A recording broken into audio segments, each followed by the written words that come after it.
Bismillahirrahmanirrahim. Alhamdulillah wassalatu wassalamu ala Rasulillah wa ala alihi wa sahbihi wa man walah. Yang saya muliakan para pendengar Radio IKIM, tuan-tuan dan puan-puan, pakcik-pakcik, makcik-makcik, adik, abang, tak kira di mana berada, dalam negara ke di luar negara. Seperti yang kita tahu, Radio IKIM ni boleh didengar di seluruh dunia, ya Mas? Betul. Ya, insya-Allah pada kali ini kita akan sambung perbincangan kita tentang hukum. Minggu lepas, kalau masih ingat lagi, kita dah huraikan hukum syarak dan pecahan-pecahannya. Kalau kita masih ingat, kita dah bincang apa itu maksud wajib, sunat, harus, makruh, halal, haram, sah dan batal. Jadi hukum-hukum yang 8 yang disebutkan tadi adalah merupakan hukum syarak. Maknanya hukum itu kita tidak mungkin ketahui kalau tidak kerana tanzil. Kalau tidak kerana wahyu. Kalau tidak kerana kata orang putih revelation. Hukum-hukum itu kita ketahui melalui tanzil yang datang melalui para rasul alaihimussalatu wassalam. Jadi salah satu perkara yang kita ketahui daripada hukum syarak itu adalah kewajipan mengenal Allah. Bahkan itu adalah merupakan kewajiban yang pertama. Justru timbul kata-kata awwaluddin ma'rifatullah. Kewajipan agama yang pertama sekali adalah mengenal Allah. Awwaluddin ma'rifatullah. Jadi itu kewajiban yang pertama. Jadi kewajiban itu datang daripada mana? Datang daripada hukum syarak itulah. Hukum syarak mengatakan wajib kita mengenal Allah. Contoh banyaklah ayat-ayatnya itu. Ayat-ayat Al-Quran yang menyentuh tentang kewajiban mengenal Allah ini. Contohnya fa'lam annahu la ilaha illallah. Maka hendaklah engkau ketahui bahawasanya tiada Tuhan melainkan Allah. Maka itu adalah merupakan perintah untuk kita mengenal Allah Subhanahu wa ta'ala. Kerana daripada kenal Allah itulah terbit yang lain-lain. Kalau kita tanya macam mana nak kenal Allah, nak kena kenal melalui ajaran Rasulullah. Kerana kewajipan-kewajipan yang lain itu, sembahyang, puasa, zakat, haji itu terbit daripada itulah. Yang lain itu terbit daripada mengenal Allah itu dulu. Kenal Allah. Bila dah kenal Allah, barulah timbul bagaimana kita nak beribadat kepadanya. Nak mendekatkan diri kepadanya, nak mentaati perintahnya. Tentunya melalui perintah-perintah yang ditanzilkan kepada Rasulullah. Maka di situ timbul pula kewajipan mengenal siapa dia Rasulullah. Siapa dia Rasulullah dan apa dia ajaran-ajaran yang dibawa oleh Rasulullah sallallahu alaihi wasallam. Jadi itu saling berkait. Tapi yang pertama itu adalah kewajipan mengenal Allah. Jadi kewajipan mengenal Allah itu adalah suatu kewajipan daripada yang kita ketahui daripada hukum syarak. Tapi Mu'tazilah kata kewajipan mengenal Allah ini datang daripada akal. Maknanya cukuplah dengan kita ada akal, maka kita sudah ditaklifkan. Kita sudah diwajibkan mengenal Allah. Jadi ini pegangan kaum Mu'tazilah. Mu'tazilah ni amat menitik beratkan akal.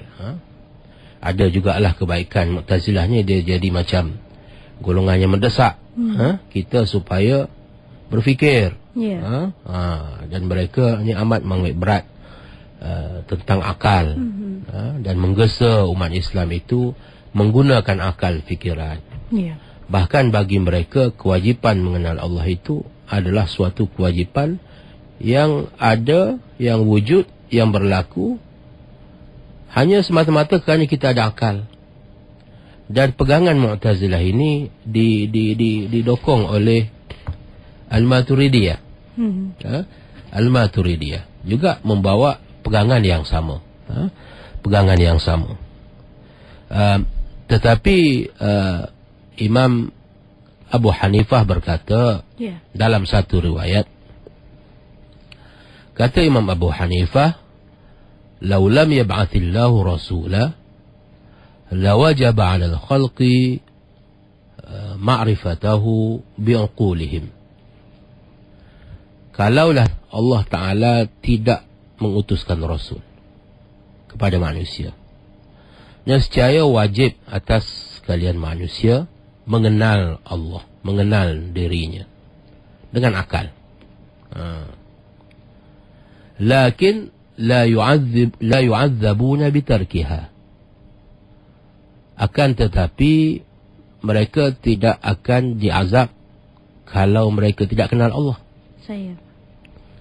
Kalau mereka tidak berusaha mengenal Allah dengan akal. Ini kata Imam Abu Hanifah. Kenapa? Liqaulihi ta'ala, kerana firman Allah Ta'ala, wa ma kunna mu'adzibina hatta nab'atha rasula. Bahawa tidak sekali-kali kami akan mengazab manusia disebabkan kesalahan mereka, sehinggalah kami utuskan kepada mereka Rasul untuk beri peringatan dulu. Jadi Allah Ta'ala takkan mengazab manusia, menghukum manusia tak pasal-pasal. Diutuskan dulu Rasul kepada manusia, berikan tunjuk ajar, berikan peringatan. Kalau tak dengar juga, barulah mereka itu patut dihukum dan diazab. Jadi kewajipan itu, walaupun Imam Abu Hanifah juga bersetuju, wajib mereka mengenal Allah dengan akal, tetapi mereka tidak dikira tidak boleh dihukum. Kerana adanya ayat yang menyebut tadi, saya sebutkan tadi, wa ma kunna mu'adzibina hatta nab'atha rasula. Jadi itulah pegangan Ahlus Sunnah wal Jamaah. Pegangan Ahlus Sunnah wal Jamaah bahawa mengenal Allah itu adalah suatu kewajipan dengan sebab syara'. Satu kewajipan daripada hukum syara'. Sebab itu kata Al-Laqani dalam Matan Jawharatul Tauhid, saya nak kutip di sini kata-kata Al-Laqani. Kata Al-Laqani, فَكُلُّ مَنْ كُلِّفَ شَرْعًا عَلَيْهِ وَجَبًا أَنْ يَعْرِفَ مَا قَدْ وَجَبًا لِلَّهِ وَالْجَائِزَ وَالْمُمْتَنِعَ وَمِثْلَ ذَا لِلرُّسْلِ فَاسْتَمِعًا إِذْ كُلُّ مَنْ قَلَّدَ فِي التَّوْحِيدِ إِيمَانُهُ لَمْ يَخْلُ مِنْ تَرْدِيدِ. Jadi kata-kata Al-Laqani ini dibuat dalam bentuk syair. Dibuat dalam bentuk syair. Yang ni dikarang jadi Matan Jawharatul Tauhid. Matan Jawharatul Tauhid ini adalah merupakan satu teks ilmu akidah. Jadi teks ilmu akidah ni ada juga dalam bentuk syair begini. Untuk memudahkan orang menghafalnya dan mempelajarinya. Jadi dihafal syair itu, kemudian dihuraikan maksudnya. Jadi apa yang terkandung dalam kata-kata Al-Laqani yang saya petik tadi?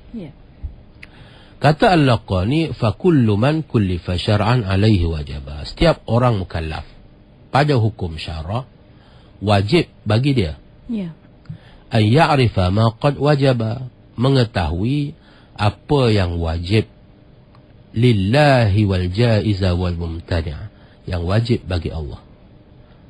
Apa perkara yang wajib bagi Allah, apa perkara yang harus, dan apa perkara yang mustahil bagi Allah. Wa mithla dhalir rusli fastami'a, kata dia. Demikian juga tentang Rasul. Dia wajib tahu apa dia yang wajib tentang Rasul, apa dia yang mustahil pada Rasul, apa dia yang harus pada Rasul. Fastami'a, maka hendaklah kamu dengar apa yang aku kata ini. Kenapa? Idh kullu man qallada fit tauhid, kerana barang siapa yang ikut-ikutan, bertaklid saja dalam masalah tauhid, imanuhu lam yakhlu min tardidi, iman dia itu tidak akan sunyi daripada keraguan. Sebab apa dia wajib tahu? Kerana kalau dia bertaklid, yang ni kita dah bincang minggu lepas ni, tentang iman orang yang bertaklid. Kerana iman itu tidak memadai, walaupun ada khilaf di situ. Ada khilaf, sah ke tidak iman orang yang bertaklid, pakai ikut-ikut aja dia iman ni, pakai ikut-ikut aja. Sah, dari segi hukumnya sah, asalkan dia itu jazam. Kalau kita masih ingat, jazam maknanya dia iman dia itu tetap teguh, tidak ada keraguan. Tidak ada keraguan padanya, jazam. Kerana yang dikatakan ma'rifah itu, kenal Allah, tahu. Itu ditarifkan oleh alim ulama sebagai i'tiqad yang jazam, satu pegangan yang tetap, teguh. Maknanya tidak syak, tidak ada syak, tidak ada zon, dan tidak ada waham. Kita dah huraikan maksud syak, waham dan juga zon itu dalam perbincangan kita yang lepas. Cuma yang bezanya dalil. Yang sempurnanya i'tiqadun jazimun mutabiqun lil haqqi an dalilin. Itu yang sempurna.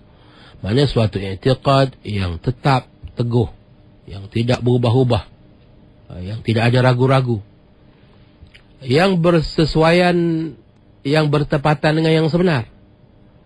Kerana apa? Kerana i'tiqad orang Kristian, i'tiqad orang-orang Yahudi, i'tiqad orang-orang Majusi dan juga penganut-penganut agama lain juga, suatu i'tiqad yang tetap teguh. Dia sanggup mati juga demi pegangan agama mereka. Jadi dari segitu mereka juga memenuhi maksud i'tiqad yang jazimun, i'tiqad yang putus, yang tetap teguh.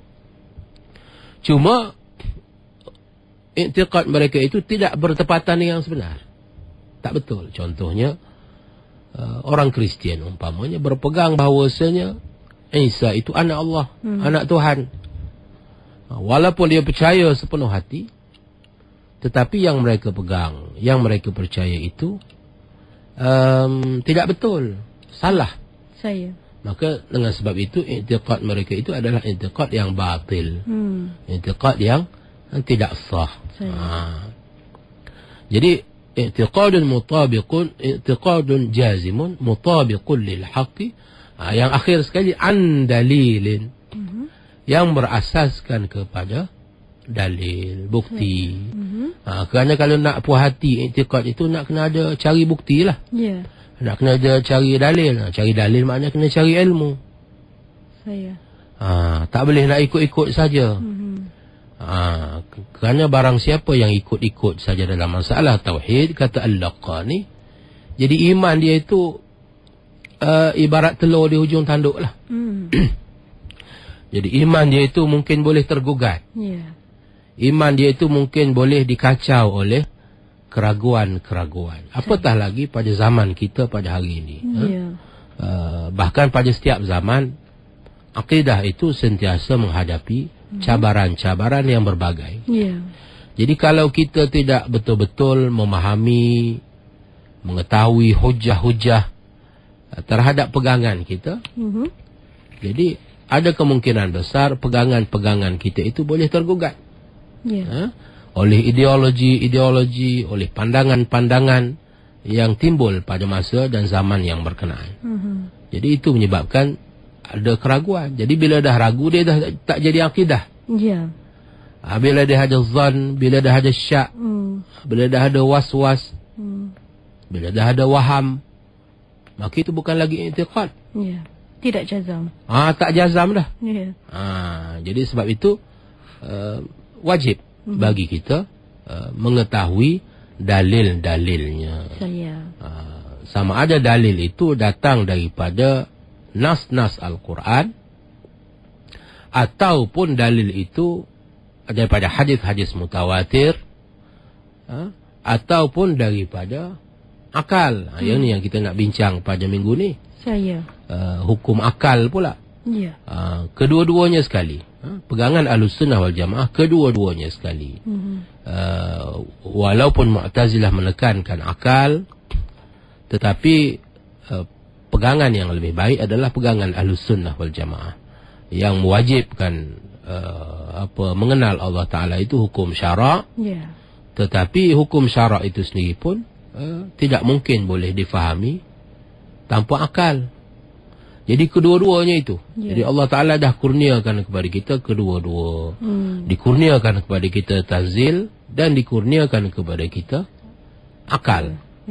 Jadi bila ada dua-dua tu cukup lengkap dan sempurna. Kerana tanzil tanpa akal tak mungkin boleh difahami. Akal sahaja cuba memahami rahsia-rahsia ketuhanan dan kerasulan, tak cukup, tak mampu, tak tercapai. Jadi Allah Ta'ala dah kurniakan kedua-duanya akal, untuk dengan akal itu boleh difahami maksud tanzil. Dengan akal itu boleh difahami maksud firman Allah. Dengan akal itu boleh difahami kehendak-kehendak Rasulullah sallallahu alaihi wasallam. Dan dengan akal itu juga dapat difahami ayat-ayat yang berbentuk ciptaan Allah. Akal itu tujuan nak membaca ayat yang ditanzilkan. Dan yang kedua, ayat yang dinamakan ayat akwan. Ayat akwan, ayat dalam berbentuk yang datang dalam bentuk ciptaan Allah. Jadi ciptaan Allah, alam semesta ni pun ayat juga. Jadi ayat ni kita nak kena baca. Kita nak kena baca dengan apa? Baca dengan mata kepala, mata hati. Kita nak kena tengok apa yang berlaku dalam ciptaan, apa yang berlaku pada diri kita. Dan dengan itu dapat kita buat kesimpulan-kesimpulan. Jadi itu akal. Jadi Mu'tazilah tidak sepenuhnya salah, Maturidiyah pun tidak sepenuhnya salah. Tetapi yang paling baik adalah apabila kedua-duanya itu datang secara harmoni. Kedua-duanya itu datang secara harmoni. Sebab itu disebut oleh Al-Laqani lagi. Saya ingin petik lagi kata Al-Laqani. Maka kata Al-Laqani, fanzur ila nafsika, maka hendaklah kamu merenung, memikir tentang kejadian dirimu, tentang dirimu. Thumma intaqili, kemudian daripada itu berpindah ila al-alamil ulwi, kepada alam yang tinggi. Tengok ke atas, tengok ciptaan Tuhan, langit, bulan, bintang. Thumma sufli, tengok ke bawah pula, haiwan, binatang, manusia, semua tu atas muka bumi. Tajid bihi sun'an badi'al hikami, nescaya engkau lihat padanya itu tanda-tanda kejadian yang penuh dengan hikmah dan kebijaksanaan. Ini semua tanda-tanda ciptaan. Ini kita dapat macam mana? Kita dapat dengan akal, fikir. Walakin bihi qama dalilul adami. Tapi bila engkau fikir-fikir balik, benda yang ada sekarang ini, terdapat tanda-tanda padanya bahawasanya dulu dia tiada. Asalnya tiada. Kita tengok diri kita sendirilah. Asal kita, adakah kita kata kita dah ada di sini tanpa permulaan? Bagaimana pula dengan yang lain? Setiap benda itu semua ada permulaan. Bila ada permulaan, maknanya ada pencipta. Itu maksud itu. Yang kita capai dengan akal fikiran kita. Tajid bihi sun'an badi'al hikami walakin bihi qama dalilul adami. Indah ciptaan itu, penuh dengan kebijaksanaan. Tetapi asalnya tiada. Fa kullu ma jaza alaihi al-adamu alaihi qat'an yastahilul kidamu. Maka setiap sesuatu yang mungkin padanya tiada. Kita fikir balik. Mungkin dia asalnya tiada. Maka alaihi qat'an yastahilul qidamu, maka pastilah bagi orang yang berakal, pastilah nyata pada akalnya ia ni bukan qidam, bukan suatu yang eternal, kata orang putih. Bukan suatu yang wujud tanpa ada pencipta. Yang tu akal nak cari tu. Dengan akal tu dia nak cari siapa yang mencipta alam. Apa nama dia? Apa sifat-sifatnya? Yang itu akal tak mampu tu. Akal hanya mampu fikir ada aja. Mesti ada pencipta. Tapi akal tak tahu apa nama pencipta ni. Dia tak tahu apa nama dia. Akal hanya mampu fikir beberapa sifatnya yang utama. Dia mestilah yang mencipta ini mesti berkuasa. Kalau tidak, macam mana dia boleh mencipta? Dia mestilah berilmu. Kalau tidak, macam mana dia boleh mencipta? Dan beberapa sifat lagi. Yang dia mesti ada kudrat, dia mesti ada iradat, dia mesti ada kebijaksanaan untuk mencipta segala-gala alam yang begitu indah dan sempurna ini. Tetapi kita tak tahu apa nama dia. Nama dia Allah ke, nama dia apa? Kecuali dia sendiri yang tanzilkan kepada kita. Jadi akal kita hanya boleh mengetahui setakat kadar yang tertentu. Begitu. Jadi sebab itu kita nak bincang pada minggu ini hukum akal pula.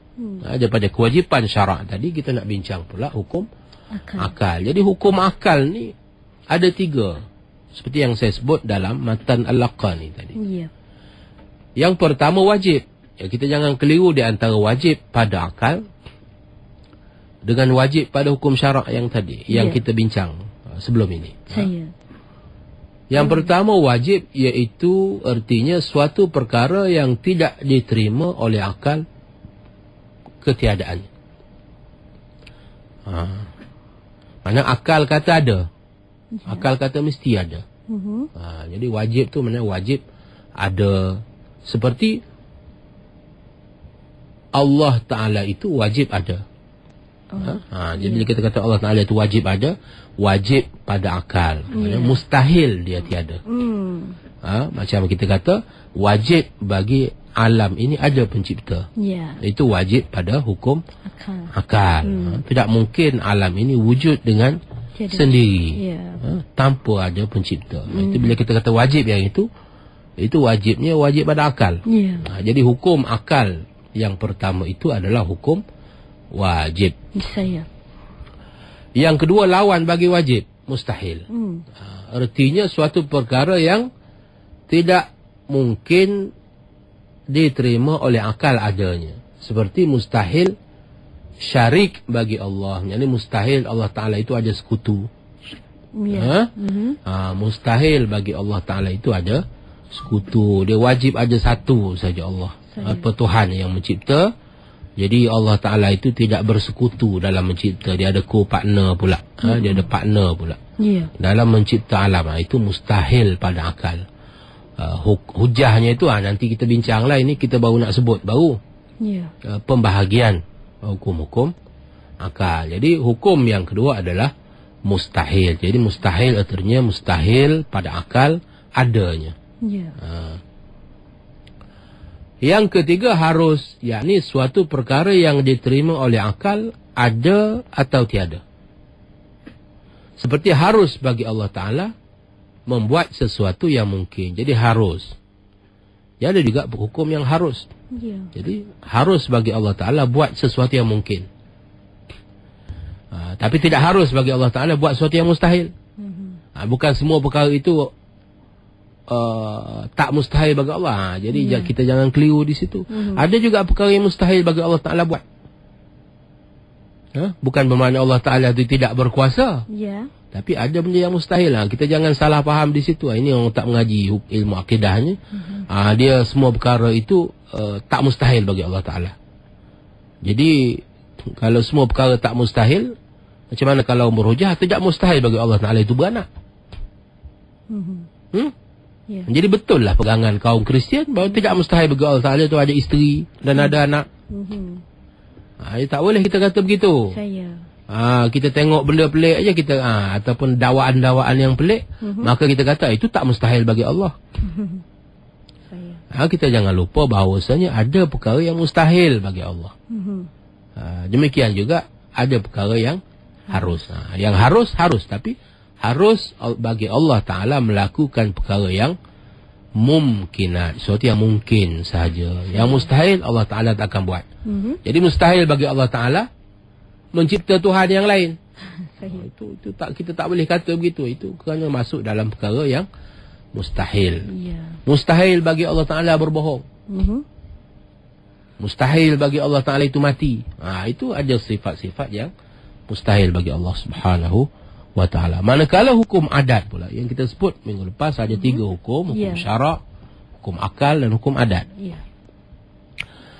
Jadi hukum adat pula ialah sesuatu ketetapan yang ditentukan mengikut adat dan kebiasaan berlaku. Seperti api panas membakar, air itu sejuk dan menghilangkan dahaga dan sebagainya. Jadi ada perkara yang kita hukum dengan akal, hukum adat. Jadi hukum dengan adat ini hukum berdasarkan kebiasaan. Biasanya kalau air itu dia sifatnya sejuk, api itu sifatnya panas dan boleh membakar. Tapi itu hukum adat. Tapi hukum adatnya tertakluk kepada kehendak Allah. Maknanya tidak mustahil bagi Allah Subhanahu Wa Taala melakukan sebaliknya. Melakukan sebaliknya. Seperti Nabi Ibrahim. Jadi sebab itu kita boleh terima mukjizat itu. Tidak mustahil bagi Allah Ta'ala pada suatu masa yang tertentu menyekat suatu kebiasaan itu daripada berlaku. Maknanya api itu membakar pada hakikatnya dengan kehendak Allah. Dengan kehendak Allah. Jadi yang kita tengok pada kebiasaan adat itu, oleh kerana dah jadi kebiasaan, kita tak nampak di situ Allah Ta'ala melaksanakan kehendak dia. Maka kita kata itu adat, kebiasaan, api membakar. Tapi bukan api itu sendiri yang membakar. Api itu membakar dengan kehendak Allah Subhanahu Wa Ta'ala. Jadi kalau dia tidak berkehendak pada masa itu, maka api itu tidak boleh membakar. Gitu. Allah telah menjadikan peraturan-peraturan dan tabiat kepada makhluknya. Yang itu dinamakan sunnatullah fi khalqi. Allah telah jadikan peraturan kepada makhluknya. Maka manusia mesti berusaha dan berikhtiar untuk mendapatkan suatu perkara yang baik bagi dirinya dan mengelakkan sesuatu perkara yang buruk baginya. Hukum adat itu ada 3 pecahan sebagaimana hukum akal juga. Cuma ketetapan itu adalah ditentukan mengikut adat kebiasaan. Jadi ikut adat kebiasaan. Jadi yang kita duk tengok selalu. Tapi yang kita duk tengok selalu itulah yang menjadi asas kepada sains. Jadi ilmu sains itu berdasarkan pada eksperimen, berdasarkan pada pemerhatian, observation. Jadi bila berdasarkan pada eksperimen, berdasarkan pada observation, pemerhatian itu, maka dibuat kesimpulan begini. Sifat-sifat, bahan-bahan yang wujud ini. Tetapi dalam tafsiran sains yang sekular yang sudah menafikan pencipta, yang sentiasa dalam keadaan mencipta, tentunya tidak wujud Tuhan dalam tafsirannya itu. Maka seolah-olahnya setiap perkara itu berlaku dengan sendirinya. Itu. Setiap sekolah api itu membakar dengan sendirinya. Maknanya api itu sendiri memiliki kekuasaan untuk menghasilkan pembakaran. Jadi ini adalah merupakan suatu tafsiran yang salah. Mengikut akidah Islam. Mengikut akidah Islam. Jadi kita jangan keliru di situ. Maka di situ sebab itulah lebih-lebih lagi bagi orang yang mempelajari ilmu-ilmu moden. Jadi perkara-perkara ini boleh menyebabkan rosak akidah. Itu yang kata iman dia itu akan menjadi ragu. Imanuhu lam yakhlu min tardid. Kalau sekali dia tidak mengaji asas-asas akidah. Ya. Dia mengaji ilmu sains sampai 2-3 PhD. Tetapi dia tak mengaji akidah. Akibatnya apa yang dia pelajari daripada ilmu sains itu menimbulkan kekacauan pula pada akidahnya. Pegangannya. Jadi kalau begitu keadaannya, maka ilmu itu dah jadi ilmu yang tidak bermanfaat lah. Ya, sia-sia. Ilmu yang sia-sia, yang meruntuhkan agama dia. Ya. Dengan sebab itu keutamaan kita dalam menuntut ilmu itu mesti jelas. Supaya ilmu-ilmu keduniaan yang kita pelajari itu memberikan manfaat. Pasal ilmu-ilmu dunia ni, kalau tak kena caranya, tidak didokong oleh ilmu-ilmu, tidak diasaskan pada ilmu-ilmu agama, maka ilmu itu hanya akan membawa kepada kekacauan pemikiran. Itulah yang berlaku dalam masyarakat barat. Mereka mencapai kemajuan yang tidak boleh dibayangkan dari segi pengetahuan mereka tentang ilmu-ilmu dunia. Tetapi ilmu-ilmu dunia ini telah menghilangkan suatu perkara yang amat penting dalam diri manusia, iaitu keyakinan. Semakin banyak diketahui tentang dunia, semakin hilang keyakinan mereka. Kenapa? Keyakinan itu hanya boleh datang dengan petunjuk dan hidayat daripada Allah Subhanahu wa ta'ala.